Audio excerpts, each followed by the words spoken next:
Bitcoin is the first engineered monetary system in the history of the human race. Full stop. If you had $1 million in the bank 12 months ago, today it buys you 34% less, right? The S&P is up 34%. You have $1 million. If you put it in the stock market, you've got $1.34 million. If you hold it in cash, you've got $1 million. If you go to buy a stock now, it costs you 34% more to buy the stock. If you go to buy a house in the Hamptons, it's 40% more to buy the house in the Hamptons.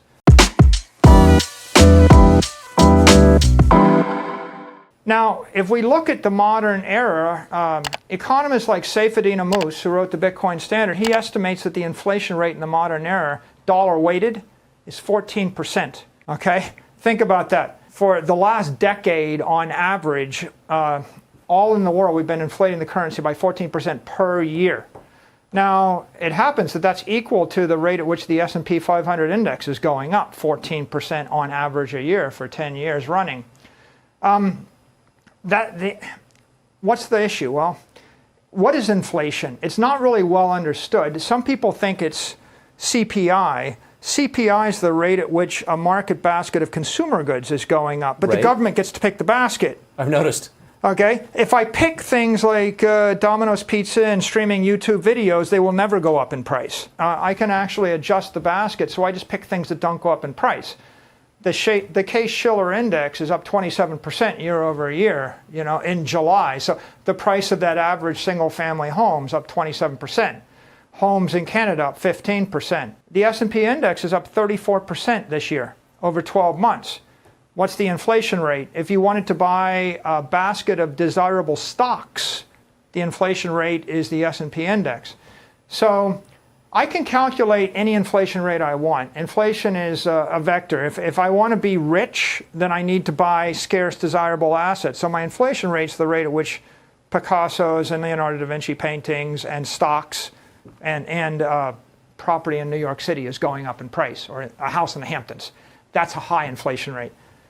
If I want to be a consumer and live in my parents' basement and order Domino's Pizza and take Ubers and watch Netflix and stream YouTube, the inflation rate will be the CPI. It'll be very low.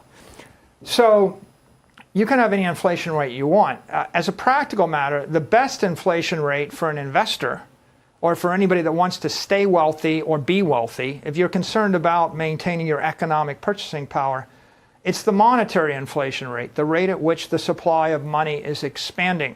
The supply of money expanded maybe 10% for a decade before COVID, and the S&P went up 10% a year. We know the money supply expanded 30% post-COVID. The S&P is up 34%.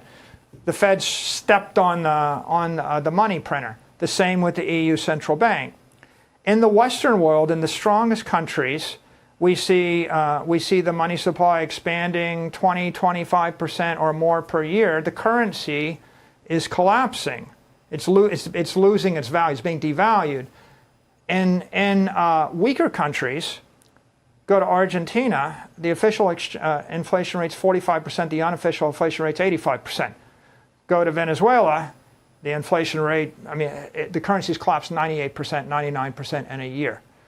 Same in Lebanon, 90% currency collapse in a year. So what you have right now going on in the world is currency collapse, which we call inflation. And the mainstream view of inflation is it's only CPI, and sometimes it's PCE. It's an index of things not including the highly volatile food and energy. Right. But in what universe can you live without food and energy? Exactly. But it's not really good. Like, common sense says, if everybody tells me inflation rate's 2% or 5%, but the houses are costing 20% more, or 15% more, and everything, if you talk to anybody that manufactures anything, they'll say that the prices are up 20%, 25% year over year. So how is it I'm supposed to actually buy something? How do you buy a share of stock that went up 34% a year when you got a CPI adjustment of 2% or 5%? So it sounds like the people causing the inflation are lying about the inflation. Classically, if you define inflation as the CPI, you're using simple arithmetic to describe the economy. You can't describe the economy and model it with simple arithmetic any more than you could describe fluid dynamics or aerodynamics with simple arithmetic.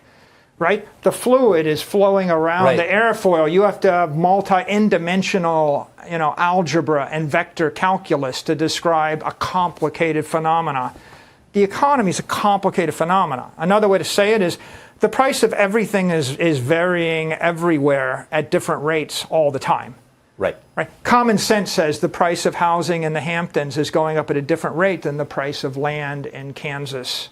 And the price will be going, and the price in a certain jurisdiction for a certain use, subject to certain regulations, will go up at a different rate than another jurisdiction for another use. So the problem is inflation. Inflation's a phenomena whereby a government authority prints more currency, right? And why do they print more currency? Because if I want to pay $1 trillion bill, I either have to tax you $1 trillion or I have to print $1 trillion of money. Turns out that it's a lot easier to print money than it is to tax people. And so it's either inflation or taxation. Throughout the history of the world, from Roman emperors before, every single coinage system, every monetary system ever established collapsed because of inflation.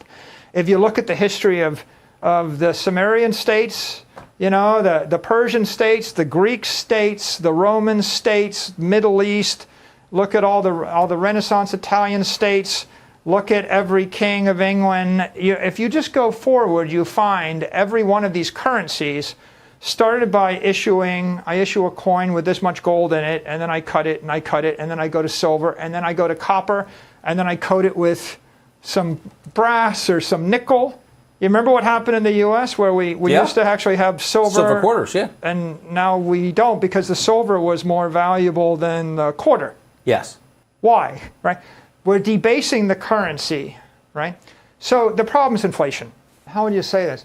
If there's a certain amount of goods and services and capital in the economy and you just keep printing money, you're not creating any more capital in the economy. You're not creating any more products. You're not creating any more buildings. You're not creating any more services.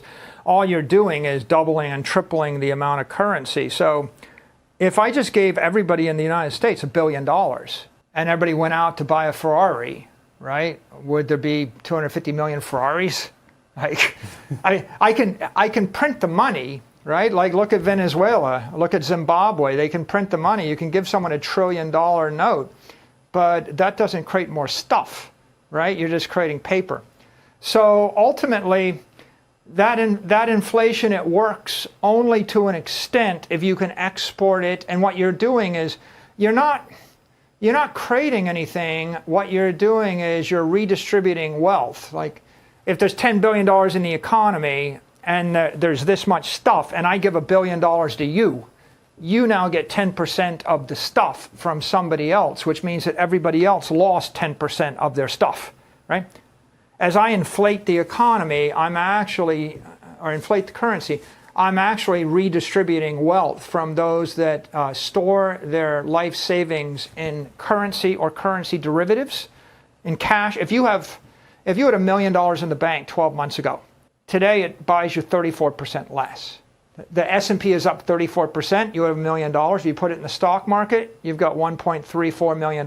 If you hold it in cash, you've got $1 million. If you go to buy a stock now, it costs you 34% more to buy the stock. If you go to buy a house in the Hamptons, it's 40% more to buy the house in the Hamptons. Other things are going up in price. Your cash is fixed. So it turns out that you've got some people that don't have net cash positions. If you're a sophisticated investor and you're wealthy, all of your assets are in property. You have buildings, you have companies, you have real estate, you have collectibles, you have sports franchises. Right, you have things. If you're middle class, working class, you're working for cash, and whatever cash you've got, right, is either sitting in the bank or you don't have a lot of net cash. So the real significance here is if the dollar loses 20% of its purchasing power each year, then the value of your salary is deteriorating by 20% a year. It's not falling at the rate of CPI inflation. It's falling at the rate of monetary inflation. The road to serfdom is working exponentially harder for a currency growing exponentially weaker. Okay? That's the problem.